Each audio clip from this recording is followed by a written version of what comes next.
Funding for this video series was made possible by the USDA National Institute of Food and Agriculture's Beginning Farmer and Rancher Development Program.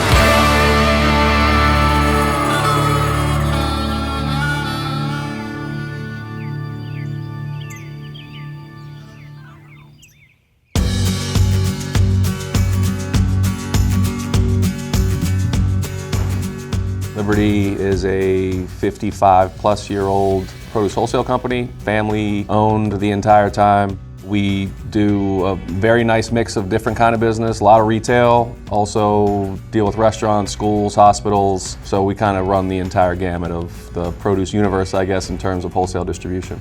There's something about the people and knowing the farmers themselves, knowing that we're procuring from folks that have a certain approach to their business that they're obviously very passionate about, and being able to then turn around and deliver that to our customers.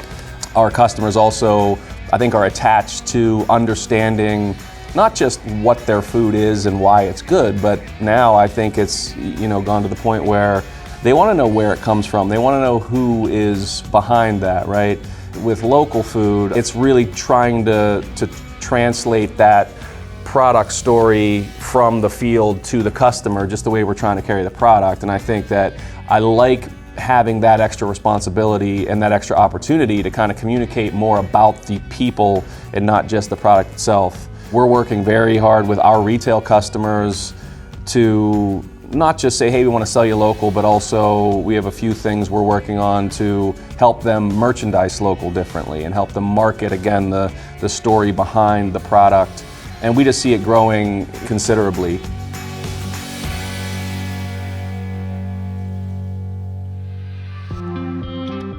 I'm Lori Danella. I'm the Nutrition Director for the Lee Summit School District.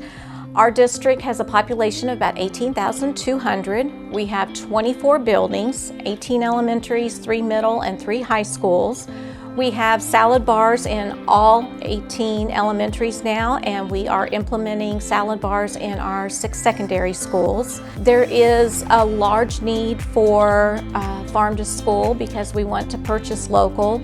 The product is a lot fresher, and I think the product tastes better for the students, and it gives them the satisfaction of knowing that it came from a local farm. They can relate to it more, and when we can taste test and let them know about the farmers that we are purchasing from, it creates a story for them. And children learn more by stories and remember more by stories.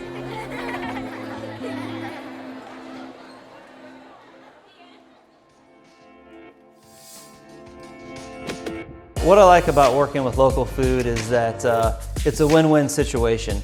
Everyone benefits, the local farmers, the local economy, the local community, and also the people that are consuming the food, because for one, there's financial benefits for the small farmer. I mean, a lot of these farmers are small families, maybe it's their only job, so they're living off selling cases of tomatoes, lettuce, carrots, beets, each season, whatever they're selling, so they're living off of that. When we purchase from them, we're supporting their family. Yeah, I'm Kyle Williams. I'm the executive chef and general manager for Blue Cross and Blue Shield in downtown Kansas City. So when we're buying local, it's less travel time. Products are gonna be harvested at their proper time. I would say the top local food items that we purchased was obviously spring and summer. So tomatoes, lettuces, squash, zucchini. We do a lot of pickles in the cafe, so I'm buying a lot of pickling cucumbers. So that's typically what we purchase. We'll also purchase meat and eggs. The things I would like to see more of is the fall and winter produce.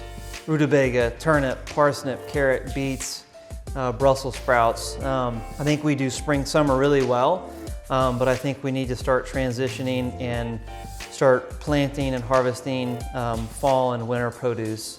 So yeah.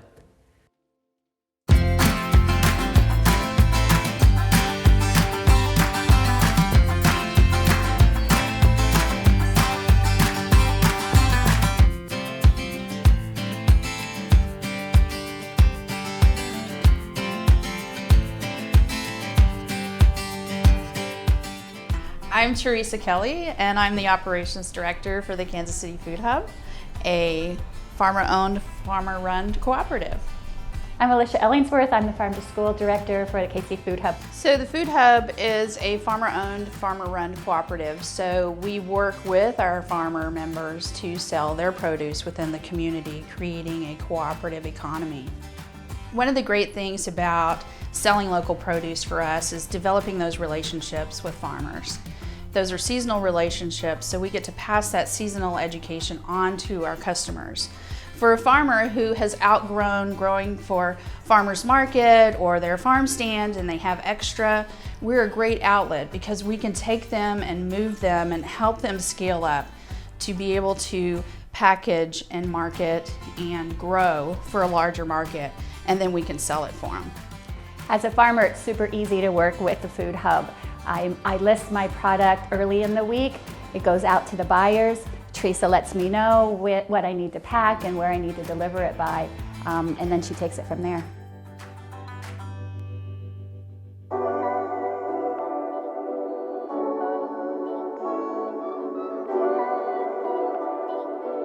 So the way that we approach our local growing partners, first thing I tell my buying staff is it is not the same as buying that same commodity from a grower in California. It's very different. Growing costs are very different. I think a lot of people maybe that aren't in the business think, well, it's local, it's closer, less freight, it should be less expensive. It's actually quite the opposite. We understand that, and we also work to try to educate our customers in that way that local product, there are qualitative benefits to it. It's not going to likely be, with very few exceptions, it's not likely going to be a cost advantage. So the way that we work with our farmers is, number one, we pay them a fair price for their product no matter what. We're not taking product on consignment and saying, if we sell it, we'll pay you. That's been a big problem, I think, with a lot of local growers wanting or understanding what it takes to do wholesale business. And I've been in the produce business for a very long time, and as long as I've been in it, we've fought that, I think, on the wholesale side. That needs to be changed. Local growers need to trust their wholesale partners. And so we will buy it at a price that we know is fair, we pay them quickly, and there's not an expectation on Liberty Fruit's part that there is some kind of a pricing or cost advantage to selling local. There's a value in local, but it has to be recognized by all the parties involved. And I think that's the mistake a lot of wholesalers make, is they may see it as a cost advantage that they can potentially even pass on to their customers. We see it purely as a qualitative advantage that we can market to our best customers. So we find local farmers in a number of ways. Likely the most prevalent is they find us, and there's a lot of farmers. There's not a ton of wholesalers, so it's not that they have to flip through some kind of a directory to find us. But we also challenge our procurement staff to network, to learn about new farms that we haven't worked with before. I think our customers are also resources there, because oftentimes we'll see, say for instance, a restaurant might buy directly from a local farmer, but they want to be able to buy that farmer's product every day that we make a delivery. And so they'll say, hey, did you ever think about maybe contacting this particular grower? I'd love to buy his tomatoes. Or have you ever contacted this farmer? I would love to buy her kale. And so what we'll do then is get linked up via a customer relationship, and that then develops into a business relationship between us and that particular grower. Obviously, our value proposition for the farmers, is that we give them a fair price. We're going to pay them, and we're going to pay them quickly, but we're also going to hopefully make their operation easier in that we can either pick up at their place and, you know, where they may have had to make 20 different stops with all these products, we can make that one pickup from their farm, and then that goes on our trucks to 20 of our customers, right? So I do find that our existing customers that we share with growers can be a great resource for us to find new relationships.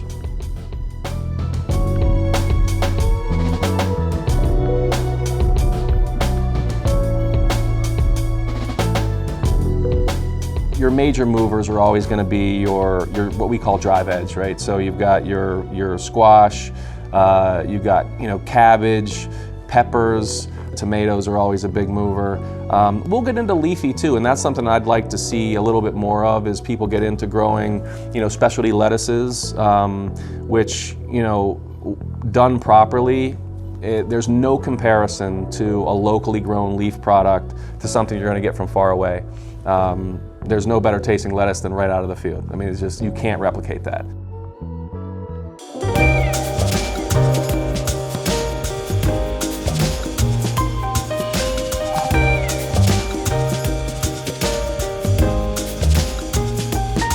So there are a lot of crops that we are able to sell for farmers. They're staples, and there are a lot of things that we can't get enough of.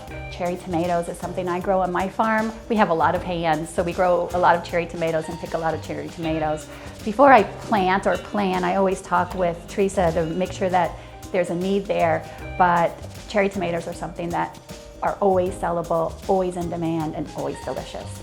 A lot of our growers, because tomatoes are one of their largest crops, don't come full on board with the food hub distributing through us until their tomatoes come in. So we look forward to having not only the cherry tomatoes, but also the standard slicing tomatoes, the paste tomatoes, and then the ever popular heirloom tomatoes. Standardized packaging is very important. Our heirloom tomatoes are packed and shipped in 10-pound flats. We have 20-pound red tomato boxes, and our cherry tomatoes are packed in pints, 12 per box. Season extension has become key to extending the market window for crops like tomatoes. So we encourage you to try that, and if you need help, we can help you with that. So yeah, no, tomatoes are great. We love working with tomatoes. You know, typically in my restaurant at Blue Cross and Blue Shield, we use a lot of 5x5 sliced tomatoes for sandwiches. You know, so we're going through cases and cases of those for sandwiches. We'll also do cherry tomatoes. We'll also do heirloom tomatoes, which, you know, everyone loves in a cafe. It's, you know, fresh heirloom tomatoes, extra virgin olive oil, salt, pepper, you know, balsamic, fresh basil, and then people eat that up all day long. So for me, it's a passion of mine to think about what's the health benefit of what we're eating. For example, tomatoes is high in lycopene. It's an antioxidant. So tomatoes are in season in summer. You know, what do we get in summer? We get sunburns, and so it's a win-win situation where it's like you have your local heirloom tomatoes, you get a little sunburn from being at the lake or something at the pool, and then you have some lycopene from that tomato, and it actually helps, you know, heal your body up from the inside. We service a lot of white tablecloth restaurants, and your white tablecloth chefs want different stuff for their menus, right? And so the heirloom variety tomatoes speak to that particular customer a great deal. By and large, the round slicers are going to move volume. The heirloom's going to be something that kind of is a little sexier, that can differentiate, you know, that produce department or that chef's menu. For tomatoes, we not only purchase regular tomatoes for salads and for slicing on sandwiches. We do grape tomatoes and we do cherry tomatoes because we have salad bars. And one of the things that we purchased were heirloom tomatoes. And many of the students had never seen a purple or a yellow tomato before. And we were able to educate them and teach them what a different tomato was, how they're grown, why they're grown. And they really enjoyed, and having the new taste, they were asking for more.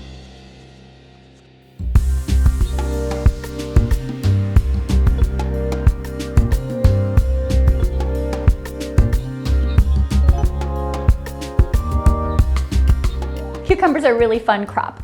We all know about the slicers, and a lot of people buy slicers. There's also a lot of varieties that we could sell. That's the really cool thing about the hub, is that we are kind of that middle market where we can move some slicers, but we can also move gherkins. Our standard cucumber boxes are 20-pound half bushels. We also sell 40-pound 1 1/9 bushels. We're always willing to talk with the farmers and make sure that we are able to adapt our box sizes for the kind of cucumbers they are selling. But always super important is standard size within the box. We want all the cucumbers in one box to be the same size, the same shape, and the same variety. Cucumbers are great. There's the European size, there's the regular cucumber, then there's the pickling size. So we typically purchase the Euro for slicing, for salads, or for making a cucumber tzatziki sauce.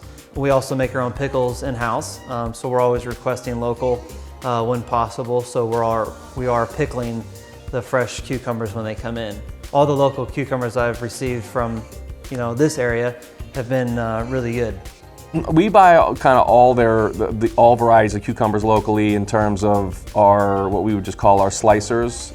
So your 24 count, even we can do a 36 count, cuke. And then your selects and super selects. Those are going to be your, various size, larger case, not the 24s and 36s are your smaller case cucumbers. We buy all of them locally. I think what we see more of is probably the slicers. And that probably makes a lot of sense too, in that, most retail outlets want that standard size. Again, in our case, we want a 24 count when we can get it, but that's primarily what we buy in terms of cucumbers. All students love cucumbers. We offer different types of ranch dressing, and we'll make some yogurt dips and some different items, but they like cucumbers on their salads. They like them just to dip. We've seen students put them on sandwiches. That's a big thing. We've taught them that cucumber is where pickles come from, and a lot of students don't know that. We also have made pickles. We've done the refrigerator pickles, and we had students come in from our nutrition council, and we actually made the pickles from cucumbers. We purchased some locally, and then we also grew some in some school gardens. And that was a big event for the students, being able to see the vegetable, learn how to cut the vegetable, how to clean it properly, and then go ahead and make the pickles and be able to eat them on their sandwiches.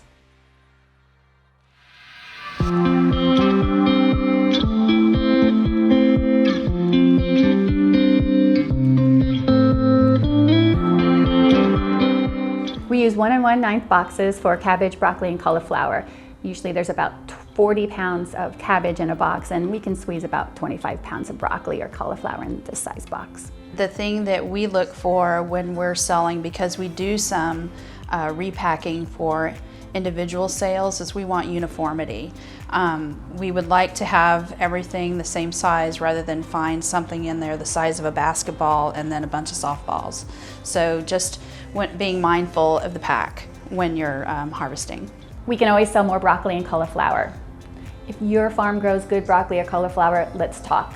Schools love it, corporate cafeterias love it. It's in such high demand. We've not been able to provide enough broccoli and cauliflower at any time that we've been in business. Again, broccoli is incredible. It's, for the health benefit, it fights cancer. It's one of the #1 cancer fighters, especially when it's eaten raw. So we buy a lot of broccoli. It's very popular, whether we're putting that in raw into a salad or whether we're steaming that.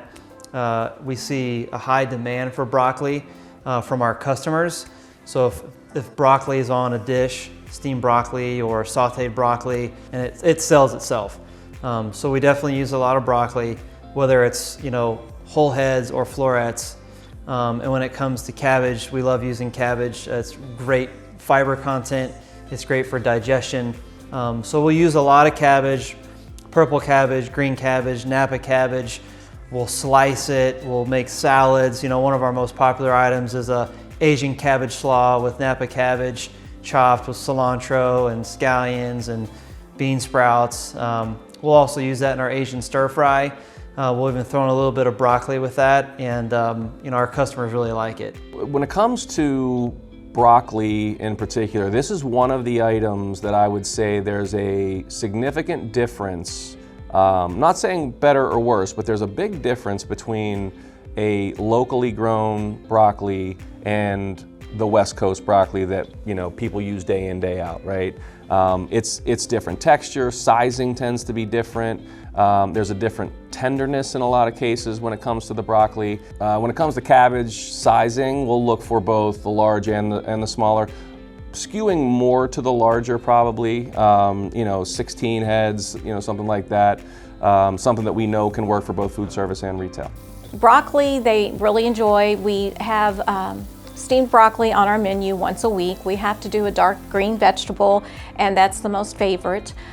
So we always do steamed broccoli, and then we also serve raw broccoli, and we put it on our salad bar, and we teach them how they grow because broccoli is so unique on the way it grows. So we always do nutrition education, and in our nutrition councils we introduce why it looks the way it looks, and the part that you eat and the longer stalk that you don't eat.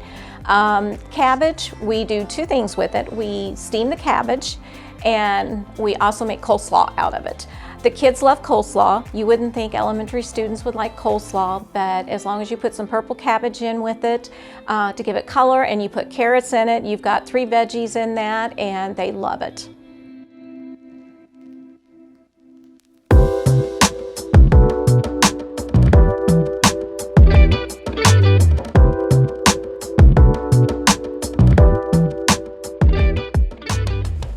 Food Hub moves all kinds of lettuces. It's a big crop for us. So we move romaines, we move butterheads, we move mixed greens, we move salanovas. So, and season extension again is key to that. It's a cool season crop. So we look for that early. We always have a market for it early, and then we can look at it again in the fall. So typical packs for our lettuce, a head lettuce could go into this box easily, packed in bulk. But if you're going to pack any other types, the leaf lettuces or anything, you would want to put a liner in here. We also pack individual clamshells, and the cut lettuces would be bagged. Local lettuce it's really easy to find. We use a lot of that, mixed spring mix. Heads of lettuce, we'll chop it up, maybe we'll add a little bit of cabbage to that and toss it in together. The opportunity for lettuce growers is that, for one, people typically always crave salads spring, summer, because we're coming out of winter, we're trying to lose weight, whatever, we're trying to eat a little more fresh, a little low cal, high pH. So your peak season is gonna be spring, summer. You should have no problem selling lettuce during those times. However, I will say that people still love to eat salads fall and winter as well. It's always going to be popular to have a salad. When it comes to leafy items, lettuces, obviously West Coast has dominated that forever. And, Salinas is called the salad bowl of the world for a reason, and we load several trucks a day in Salinas, and there's a lot of it is various lettuces, obviously iceberg, romaine, leaves, etc. Local lettuce is one of those items that I think needs to be promoted very differently than your West Coast product.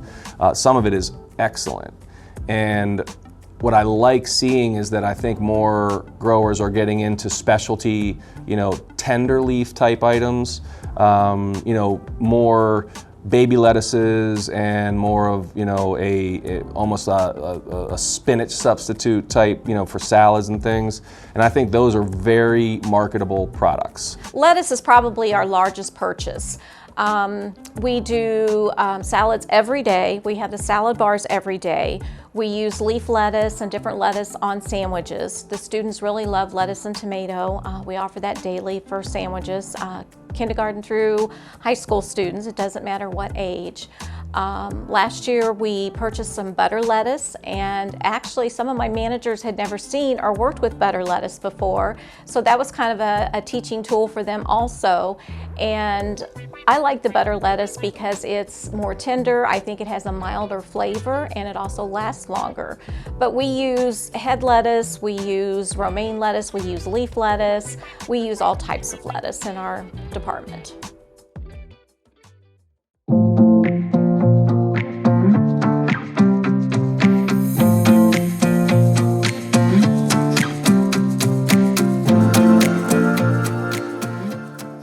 The Food Hub's summer squash market is fairly saturated, but we encourage you to work together, and we encourage succession planting and crop planting because we can sell it as long as we have it.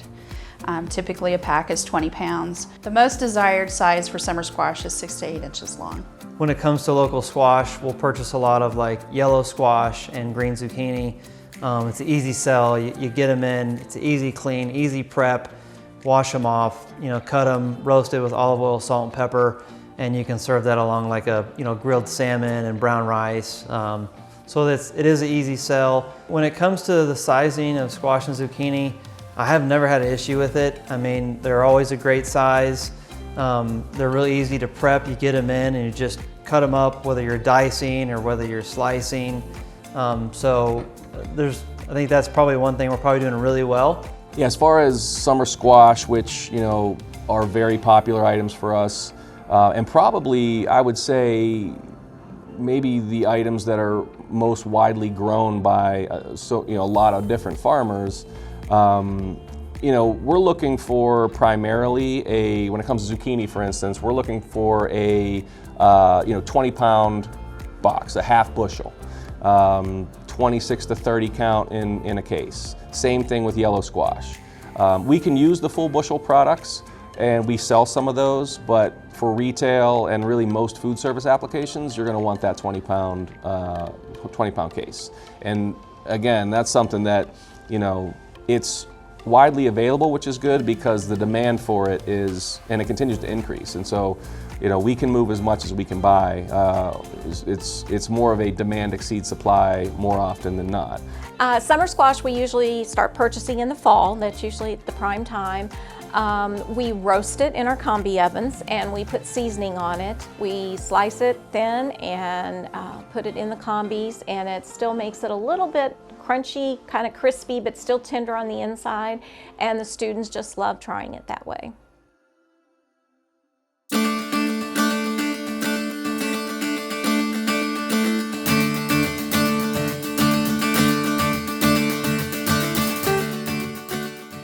Sweet peppers are sold in a 1 1/9 bushel box, 25 pounds. If we're selling green peppers for you, the whole box needs to be green peppers. If you'd like to sell ripe peppers, colored peppers can be mixed, red, yellow, and orange in the same box. Within the same box, we need the peppers to be of the same size. We are happy to sell large peppers. We are happy to sell small peppers, but in the same box, the size needs to be the same. The Food Hub enjoys selling our farmers' peppers because we get such a great variety. We get all the different colors, red, green, yellow. We get green peppers. We get purple peppers. We get the small salad box salad peppers.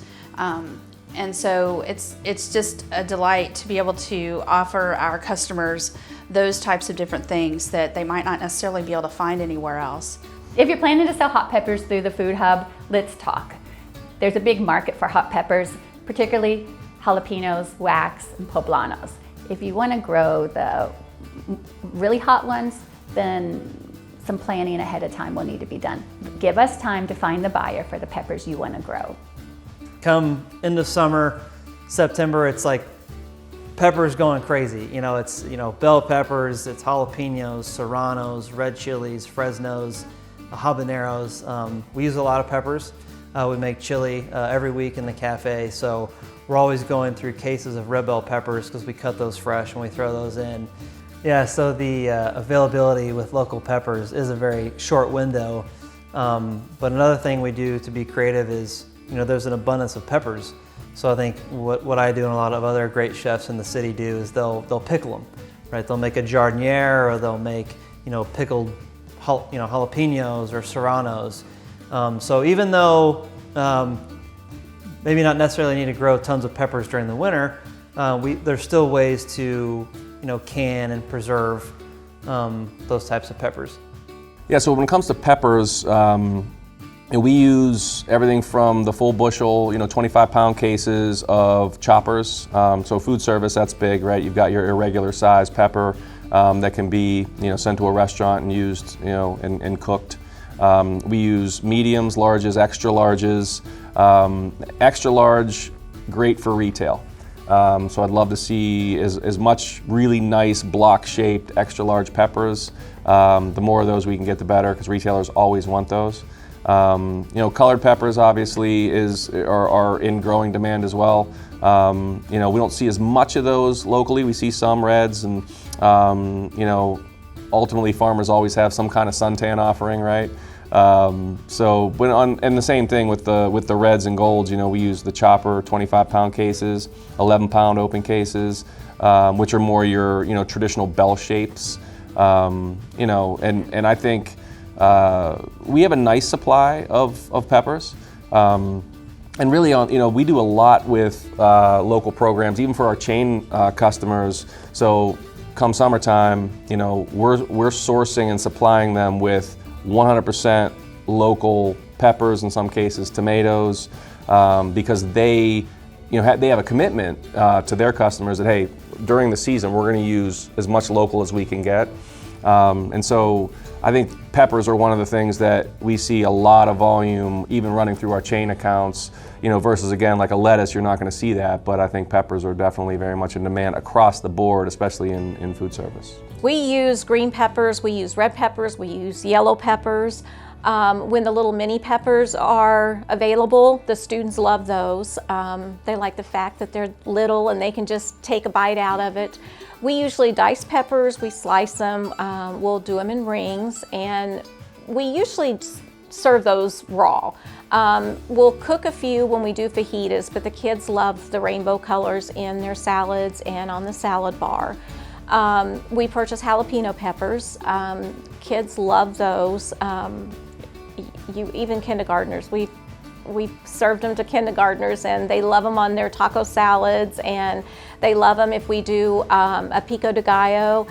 They really like them in there, and they just call them the baby hot peppers. So.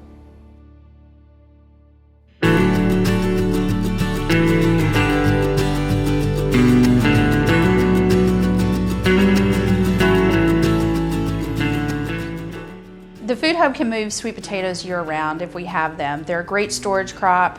If they're cured properly, we can sell them into spring. There's always a demand. Sweet potatoes are moved in 1 1/9 bushel boxes, 40 pounds. The most popular sweet potatoes that we sell are orange, but there's also a market for unusual varieties again. So purple flesh or white flesh sweet potatoes. Sweet potatoes are becoming very popular because it's low on the glycemic effect, which is crazy because it's sweeter, but if you look at the science of it, it doesn't spike our insulin and our sugar in our body. But typically we buy the orange sweet potato, real simple. We'll cut them up, roast them, olive oil, salt, and pepper, and we'll serve those in a multitude of dishes. So we have sweet potatoes on all year round. It's just one of those things that we just always have all year. We buy a handful of sweet potatoes locally, low volume. We could do more. I'd love to see more. Our sweet potato volume overall has grown in the last few years. Again, it's another one too. Organic in particular, we sell a decent amount of organic sweet potatoes. We have enough demand that if we found the right local partner, we could, in essence, buy their crop or a significant portion of it. We're not currently doing that, but our volume is there. I mean, we're buying truckloads of sweet potatoes every week out of the Carolinas primarily. If we were able to move some of that volume to local, we certainly could, increase that business with one or more growers. And so it really just depends on the opportunity. I mean, again, the demand's there. We just happen to not have a lot of local sweet potatoes flowing through our warehouse today, but that certainly can change. Some of our ladies have actually made sweet potato pies, and we bake them and we'll offer them as a side item, and we'll give them butter and brown sugar and cinnamon, and a lot of students have never had a baked sweet potato before, so that's always fun to introduce that, because we offer baked potatoes every day, and then during the fall we're able to offer the sweet potatoes. We have made sweet potato sticks before and put them in bento boxes, and we have made a dip to go with it that has yogurt and cinnamon and brown sugar, and the students really love eating them that way.